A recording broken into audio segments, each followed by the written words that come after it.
Alors, on va parler, comme vous vous en doutez, de Pessah. D'accord?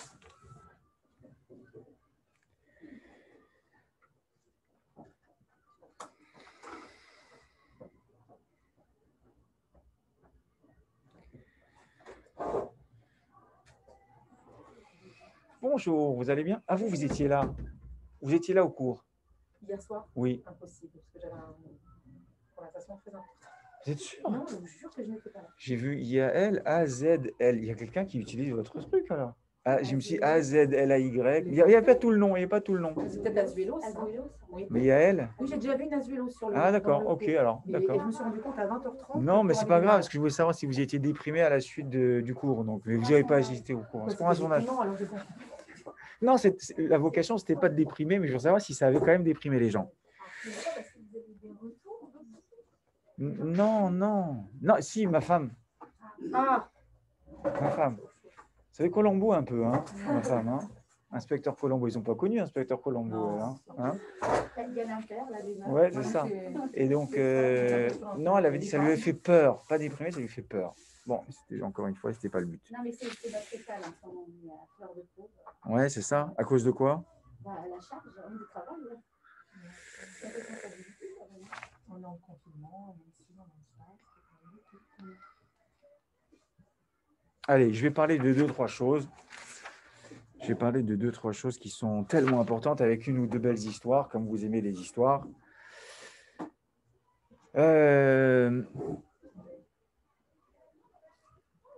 savez que dans la Haggadah de Pessah, il y a un passage. Alors, la Haggadah de Pessah, c'est quelle présomption de vouloir parler de la Haggadah de Pessah en 20 minutes, et en 1 heure, en 2 heures, en 3 heures. Tous les ans, je me plonge dans la Haggadah de Pessah au moins un mois avant, et je me dis, je vais faire ça, je vais faire ça, je vais faire ça, je vais faire ça. Et après, je dis, même si j'y consacrais toutes mes journées, je n'arriverai même pas au millième de ce à quoi il faudrait parvenir. Et nous, on arrive le soir du Seder, on est tous très fatigués, on n'a qu'une hâte, c'est d'arriver à Shulchan Aruch, parce qu'il y a papy qui a faim, il y a les enfants qui crient. C'est très dur à gérer un Seder de Pessah, vous savez, c'est très difficile à gérer. Et parce qu'on a des publics très différents, on a des gens plus âgés, on a des enfants envers qui on a une responsabilité terrible ce soir-là, parce que la mitzvah, c'est Vigat Alevit Rabayomahu.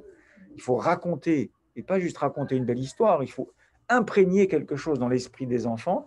Et puis, on a des enfants souvent qui sont beaucoup plus jeunes et qui, eux, pour le coup, sont incapables de tenir. Et en plus, c'est quand même, le Seder, c'est long. Même quand on veut, entre guillemets, le bâcler, ce qui est une très mauvaise chose, c'est quand même assez long. Donc, il faut faire très, très, très attention. Et il y a un passage qui s'appelle Veish Hamda. Une chanson que vous connaissez tous, Veish Hamda la votez-nous, etc. Chez Bechol Dor Vador. Chaque génération, qu'est-ce qu'il dit ce paragraphe? Il dit, mais tu sais, l'histoire de la sortie d'Égypte, c'est pas ponctuel. C'est pas quelque chose qui s'est produit à un moment dans l'histoire. C'est quelque chose qui revient tout le temps. Tout le temps. Dans chaque génération, il y a quelqu'un qui essaie de nous anéantir. Alors, il n'y a pas très longtemps, nous sommes jeunes, eux, ils sont encore plus jeunes, mais même nous ne l'avons pas connu grâce à Dieu.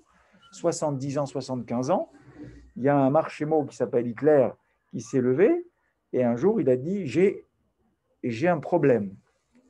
Et mon problème, il s'appelle le problème juif. Et j'ai une solution, c'est la solution finale. La solution finale au problème juif, c'est, je ne vois pas comment on peut arriver à une autre conclusion, il faut tout simplement tous les tuer. Vous imaginez Hachem Ishmael, si quelqu'un se lève aujourd'hui, il disait, voilà, les Juifs, franchement, ça ne sert à rien, c'est des parasites, ils minent la société, ils profitent de tout le monde. Enfin, tous les vieux clichés antisémites qui ont pu courir tout au long de l'histoire. Donc, il faut s'en débarrasser. D'accord? En plus, à l'approche de Pessah, arrivent toutes les accusations classiques, c'est-à-dire le crime rituel, c'est-à-dire ces jeunes filles, je ne pense pas qu'elles le savent encore. Elles ont fait Kolakavod. Alors, c'est quoi un crime rituel? L'accusation de crime rituel. Blood libel en anglais. Avec l'affaire Baylis. Notamment l'affaire Baylis, mais pas que, il y en a eu tout le temps. C'était la dernière. Il y en a eu tout le temps. Il y en a eu tout le temps. Je vous ai raconté, c'était lundi dernier, l'histoire du Noam Elimelech, qui lui-même a été victime d'une accusation de crime rituel et qui s'est retrouvé avec Ravi Zouch en prison. Vous n'avez pas écouté l'histoire de la danse autour du pot de chambre? Alors, Sur Zoom, pas ici. non, c'était pas ici, c'était lundi soir, lundi dernier. Voilà. Donc le Noam Elimelech, c'est pas très vieux, hein, c'est pas très vieux, hein, c'est plus de 100 ans, donc c'est pas très vieux. Et donc l'accusation de crime rituel, elle revenait systématiquement avant Pessah et elle consistait à dire la chose suivante. Parce il faut toujours incriminer les Juifs pour arriver en réalité à ce à quoi on veut arriver, c'est-à-dire on doit trouver un prétexte pour les éliminer. Donc, quand j'ai mon prétexte, je peux les tuer. On sort de Purim, le plus grand manipulateur, il s'appelle Haman, et il vient chez Ahashverosh avec un prétexte. Lui, c'est un antisémite notoire, puisqu'il est descendant direct du roi Agag, qui est lui-même un descendant direct de Amalek, et c'est une faute que nous avons commise. On aurait dû tuer tout Amalek, et le roi Agag, et tout le monde, et même le bétail. Et Shaoul, l'Amelech, ne l'a pas fait, et donc on l'a payé content, puisque de Agag va arriver Haman Aracha. Et Haman Aracha, il va arriver toujours pareil. Le schéma, c'est toujours le même. Une accusation horrible à laquelle on ne peut pas rester insensible, qui déclenche systématiquement une haine, même si vous ne l'avez pas. Vous prenez n'importe quelle personne en France, vous lui racontez tous les clichés antisémites, quand bien même elle serait philosémite, il y a des limites. Et tout de suite, on dit « Ah oui, mais quand même, c'est pas possible qu'on dise toutes ces choses horribles sur des Juifs et que ce soit faux. » D'accord? Alors, l'accusation de crime rituel, c'est très simple. Juste avant Pessah, nous, on fabrique des matzot. Pour faire des matzot, il faut, c'est bien connu, de la farine, de l'eau et du sang de bébés chrétiens fraîchement égorgés. C'est connu, hein? Franchement, et ça fait une matzah, mais alors très croustillante. Non, c'est pas vrai? Elles ne savent pas. Hein? Vrai ou pas vrai? Qui pense que c'est vrai? Pourquoi c'est faux, Aouva? Pourquoi c'est impossible, Aouva? On n'est pas capable de tuer des petits bébés chrétiens pour prendre leur sang et faire des matzot, hein? Pourquoi? Je viens de te dire que c'est un ingrédient magique. C'est comme l'ingrédient secret du Coca-Cola. Personne ne le connaît. Maintenant, je viens de te le donner. L'ingrédient secret de la matzah shmura, c'est le sang de bébé chrétien fraîchement égorgé. Qu'est-ce qui n'est pas cachère? Oh, le sang de tout le monde. Hein. Ça aurait été juste, ça aurait été un peu plus... On n'arrive même pas. C'est incompréhensible, quoi. Très bien, j'aime bien. Jeune fille, tu t'appelles Abigail. On n'a pas le droit de tuer, c'est pas mal, ouais. Déjà, avant de le sang, on n'a pas le droit de tuer. Mademoiselle.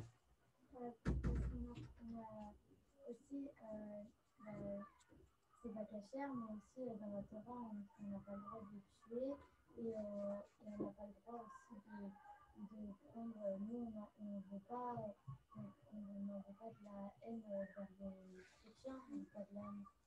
Ok, très bien. Ok, alors juste une dernière. Parce qu'on n'avait pas autant cruel pour tuer des bébés. Bah, la preuve que si. Les gens le disent et les gens le croient.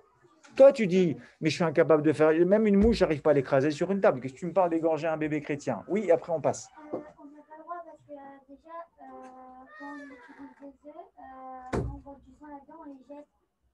Très bien. Excellent. Comment tu t'appelles? Keren Tubiana. Excellentissime. C'est incompréhensible pour toutes les raisons que vous avez évoquées et pour celles que Keren vient d'évoquer. Mais les Juifs, quand ils font des matzot, ils vont veiller à quoi? À une cache-croûte irréprochable. Or, on sait très bien que dans la Torah, on doit s'écarter, on doit s'éloigner au maximum du sang, qui a damwa nefesh. Prenez les œufs, une tache dans le jaune, tu jettes. Comment? Bah, tacherie, ça va, c'est rien. Non, tu jettes, tu t'écartes du sang. D'accord? La viande, on a le droit de la manger. Il faut la cachériser. Des heures et des heures, trempage, salage, trempage, rinçage, etc. Pour se débarrasser du maximum de sang qu'il peut y avoir dans la viande. La viande, c'est que du sang. D'accord? Et là, tu me dis quoi? Je vais prendre un bébé chrétien, je vais l'égorger, je vais verser le sang, je vais mettre ça pour faire de la matzah. Ils y ont cru, les non-juifs? Évidemment qu'ils y ont cru. Je vous expliquerai, c'est pas l'objet là, parce que je n'ai pas le temps. Mais le Rav Elchanan Wasserman, il a une explication fabuleuse et lumineuse sur comment les non-juifs ont pu gober un mensonge pareil. Parce que c'est totalement irrationnel. C'est impossible. On n'a pas le temps, mais peut-être la semaine prochaine, je le redirai. Mais si je l'avais déjà dit, et je vais vous mettre sur la piste, comme ça vous allez chercher. C'est un rapport direct avec Yosef et sa vente par ses frères. Voilà. Très bien. Donc chaque fois, dans chaque génération, on nous dit, voilà, il y a quelqu'un qui se lève pour nous exterminer. Mesdemoiselles, est-ce que vous avez entendu parler là récemment qu'il y a quelqu'un qui veut nous tuer tous? Oui, mais moi j'étais pas là quand Haman il a dit, hein. Toi non plus d'ailleurs. Là, maintenant, en 2021. Et vous avez lu le journal ce matin, c'est marqué, il y a machin chouette qui a décrété qu'il fallait tuer tous les juifs. Il n'y a pas. Il n'y a pas. Pourtant, la Haggadah, elle dit Vihi She'amda, Shebechol Dor Vador. Hein?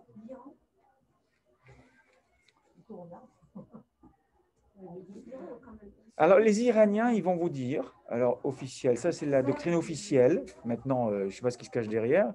Nous, on n'a rien contre les Juifs. On a un problème avec Israël.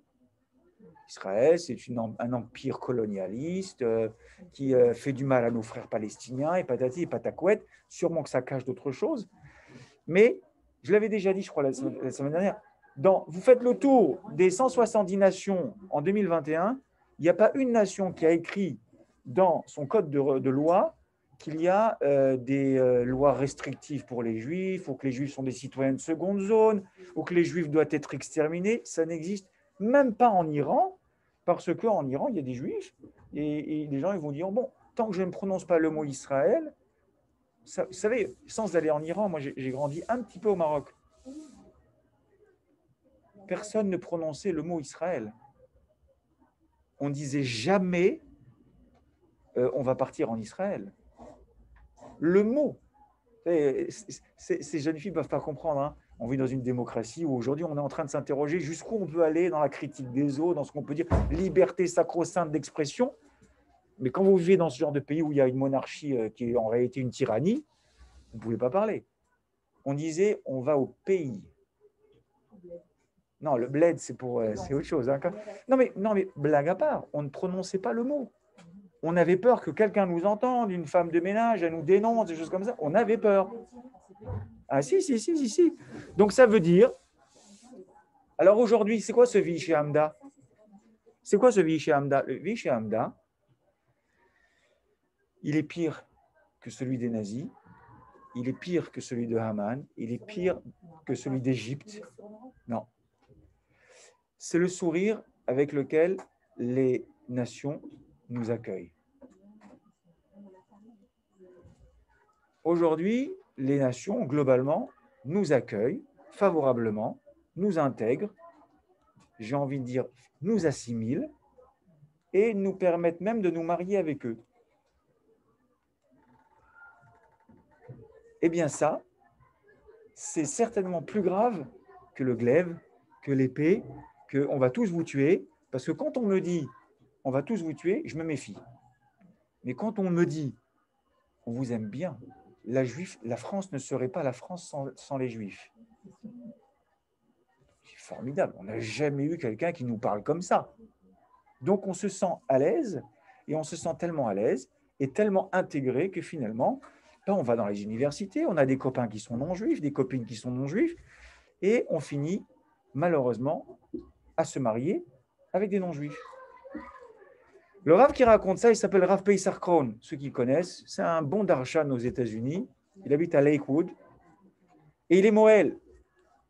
Et quand il raconte ça, il dit, j'ai compris, Vihi She'amda, moi, j'ai jamais vécu, moi, j'ai pas vécu la Shoah. Je vis dans un pays qui s'appelle les États-Unis. Hein. Alors, les États-Unis, en termes de sympathie à l'égard du peuple juif, c'est encore plus que la France ou l'Europe. C'est-à-dire, on se sent très bien aux États-Unis quand on est juif. Je vais travailler avec ma kippa, ma grande barbe dans un bureau, personne ne me dira rien. Personne. C'est Gan Eden. Je le dis, mais après, je dis qu'il ne faut jamais le dire. c'est la nouvelle Jérusalem. Il n'y a pas de nouvelle Jérusalem, il y a l'ancienne, elle est éternelle, il n'y en a qu'une. Hein, on disait avant, Sarcelles, c'est la petite Jérusalem. Ouais, moi, j'aime pas. Il y a une seule Jérusalem, elle est grande, elle est en Israël, et les autres, bon, c'est des communautés. Mais enfin, quand vous dites ça, ça veut dire je me sens bien ici. Mais pourquoi j'irai là-bas? Pourquoi j'irai en Israël? J'ai déjà la petite Jérusalem en bas de chez moi. Qu'est-ce que j'ai besoin de faire 4000 km? De moins en moins, comme enfin, nuancé pour les États-Unis, parce que toute ma famille a fait nuancé. Et ils se sentent de moins en moins, enfin, il y a quand même une petite décadence. Oui, on est d'accord, parce que ça ne dure pas toujours, ça. Hein. Ça ne dure pas éternellement. Oui. Alors, ce Rav Peisar Krohn, il est Moël. Et on lui demande de faire une Brit Mila. Et on est à Chol HaMoed Pesach. Alors, il se renseigne. La maman, elle est juive, mais le papa, c'est un Italien non juif. Quelqu'un sûrement de très bien, mais il n'est pas juif. Il a le droit de faire la Brit Mila? Non. Mais pourquoi pas? Si la mère est juive, l'enfant est juif. Hein? Oui, parce que... Bien sûr. Ça, c'est un grand principe. Quand la mère est juive, dans la Torah, la religion se transmet par la mère. C'est très important. Vous apprendrez à le savoir. Il y a des choses qui veulent se remettre en question là-dessus. Vous savez que la Cour suprême d'Israël est en train d'émettre à la fois des opinions et éventuellement des lois pour savoir la grande question. Qui est juif? Qu'est-ce qui est considéré comme quelqu'un qui est juif? Est-ce que ça suffit d'avoir une mère juive? Ça, c'est halakha, c'est une mère juive. C'est l'halakha. Maintenant, la Cour suprême et la halakha, ça fait 12. Hein. La Cour suprême, elle ne s'intéresse pas à la halakha. Elle dit, bah non, je ne sais pas, la mère s'est convertie, d'accord? D'accord, elle ne s'est pas convertie chez les orthodoxes, mais elle s'est convertie à Chypre ou ailleurs. Ben, c'est un rabbinat qu'on reconnaît nous. Donc, si elle est venue vivre en Israël, par exemple, parce que la vraie question, c'est quand vous êtes en Israël. C'est ça la vraie question. Quand vous êtes en dehors d'Israël, vous avez en général des kéhilotes qui savent très bien faire ça. Quand vous arrivez en Israël, c'est plus compliqué. Et donc, ça va poser un vrai problème parce que depuis Ben Gurion en Israël, il y a ce qu'on appelle le statu quo. Ben Gurion, quand il a fondé le premier gouvernement, il est allé voir les communautés orthodoxes. Et les orthodoxes, qui vivaient déjà même avant l'établissement de l'État d'Israël, disaient non, on a des principes, ça s'appelle la Torah. Et il est hors de question qu'on arrive en Israël et qu'on dise Israël, ce ne sera pas avec la Torah. Ce sera avec la Torah ou ça ne sera pas. La grande guerre, elle est encore valable aujourd'hui. Hein. Aujourd'hui, c'est le coronavirus. Vous allumez n'importe quelle chaîne de télévision israélienne et vous entendez les Haredim, ces vilains personnages qui ne respectent pas les gestes barrières et ceci et ceci et cela. Peu importe, vrai, pas vrai. Mais c'est comment c'est présenté qui est lamentable. Ça veut dire on pointe du doigt, on met à l'index. Il y en a plein qui ne respectent pas. Il y a eu des, comment on appelle ça, des grandes fêtes avec des milliers de personnes. Des raves parties. C'est pas rave, c'est quoi? Rave, il y a un rave déjà là-bas? Non. Où il y a je ne sais pas combien de milliers de personnes sans rien, ils font la fête. Ça dérange personne. Hein. Ça dérange personne. Ils n'ont pas de barbe, ils n'ont pas de chapeau, donc ça dérange personne. Donc c'est une grande question. Donc le Rav, il arrive, il va faire la Brit Mila. Et il raconte, il dit, après la Brit Mila, on fait la Sérouda, c'est Chol HaMoed Pesach. Il dit, sur la table où il y avait le petit déjeuner, en bonne place, les matzot. Au Hachem, c'est Pesach. Juste à côté des bagels. Juste à côté, un plat de charcuterie. Juste à côté, un plat de fromage. Il a dit, sur la même table, on a transgressé tous les interdits alimentaires possibles et imaginables. Hametz, Bassar, Khalav, tout. On ne parle même pas de est-ce que c'était vraiment un bon hercher ou pas. Il a dit, mais tu vois, la mère, elle est juive, le père, il n'est pas juif, et on va faire la Brit Mila. Sur la table, c'est Chol HaMoed Pesach, il y a le lait et la viande qui sont mélangés, il y a la matzah avec le pain. Comment est-ce qu'on en est arrivé là? Et tout ça, tout le monde se sent très bien avec ça, on est très à l'aise. Hein. Aux États-Unis, l'assimilation et les mariages mixtes fait plus de ravages que toutes les victimes de la Shoah. Quand je dis ravage, ça veut dire quoi? Il n'y a pas de mort. Il y a juste une mort spirituelle. Je donne un exemple simple.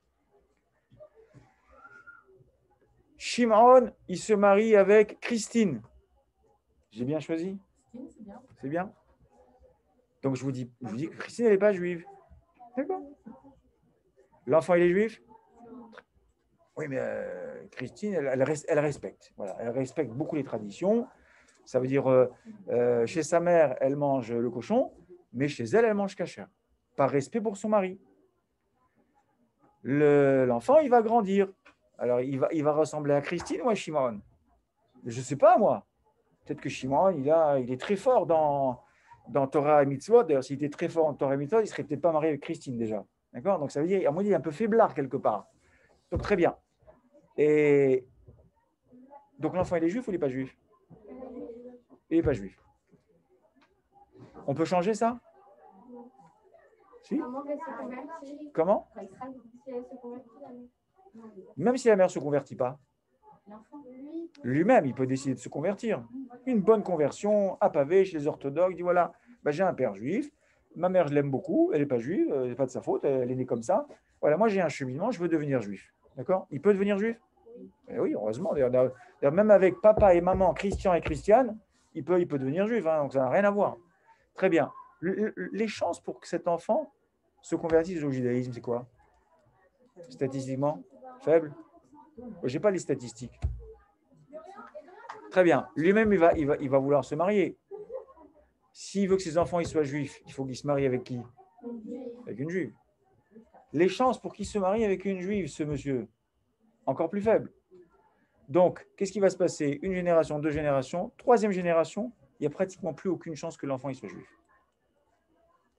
Mais il faut que les gens le sachent. Ça veut dire que lorsque j'ai pris cette décision en liberté de conscience, enfin, je fais ce que je veux. Mais bien sûr que tu fais ce que tu veux. Tu te maries avec qui tu veux, tu vis la vie que tu veux, c'est toi que ça regarde. Sauf que, j'ai entendu ça, c'est dans la Masechet Sanhedrin.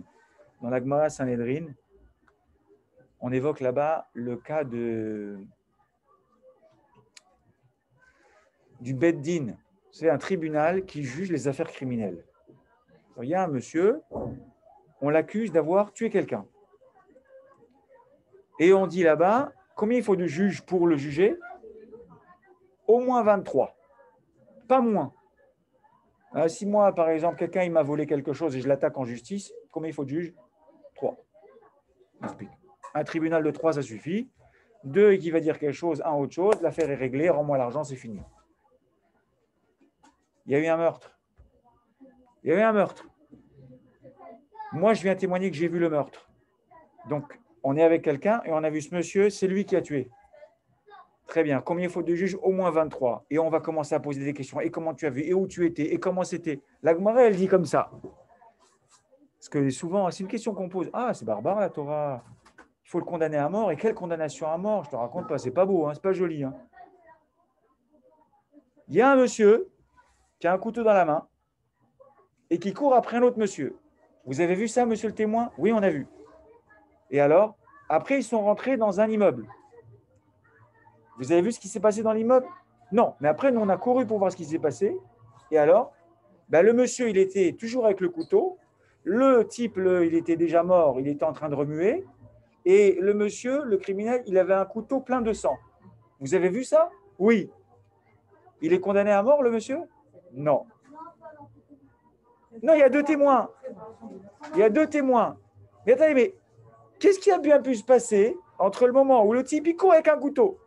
Il arrive derrière une ruine, la scène m'échappe, parce que là, c'est à l'intérieur. Je cours pour voir et je vois quoi? Le monsieur qui fait comme ça, avec le couteau dans la main. Le type, il est mort. Et on dit, ça ne suffit pas pour le condamner à mort. Il te manque un petit élément. Il a pu se passer plein de choses. Mais attends, mais tout porte à croire. On parle du faisceau d'indices. Ce n'est pas un faisceau, là, c'est rayon X. Quel faisceau d'indices? Tout porte à croire qu'il l'a tué. On ne pourra pas le tuer. Vous savez ce que dit la Gemara? Elle dit, ouais, mais c'est quand même une sacrée responsabilité.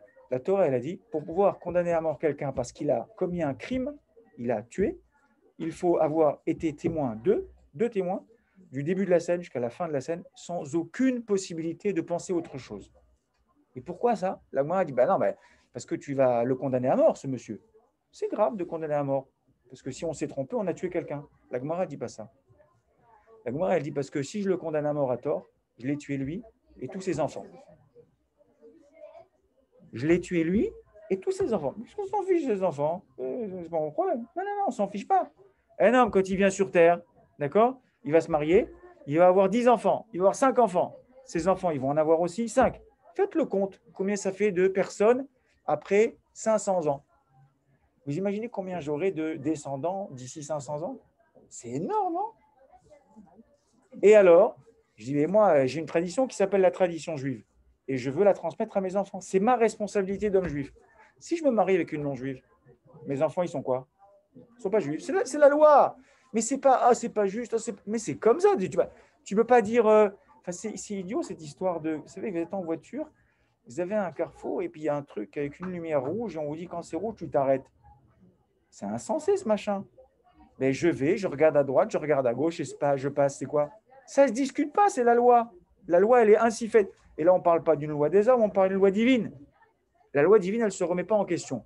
Elle se discute, elle mérite que l'on prenne le temps de la comprendre, mais on l'accepte d'abord et après, on va essayer de la discuter. Mais ce n'est pas dire, je ne serai prêt à l'accepter que quand je l'aurai intégré. Hein, c'est le fameux Naaseh Venishma.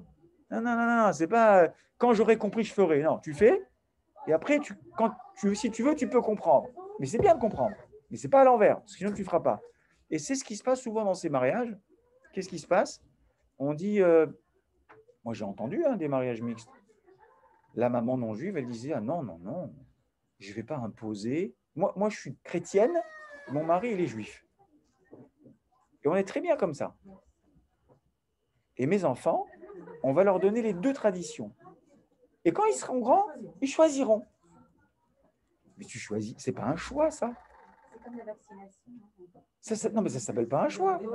Ça s'appelle la schizophrénie. Ça veut dire, je t'ai donné deux traditions qui sont très lourdes. Hein, et ouais, c'est bon, je vais libérer tout le monde. Et puis je leur dis, voilà, vous ferez votre propre chemin et vous choisirez. Et donc, c'est pile ou face, quoi. Peut-être qu'ils prendront le judaïsme, peut-être qu'ils prendront le christianisme, et puis on verra. Hein, voilà. Mais la vraie difficulté, c'est il faut savoir que les enfants ne sont pas juifs, et les chances pour que ces enfants-là se convertissent sont minces. Et même s'ils se convertissent, que leurs enfants soient juifs sont encore plus minces, etc., etc.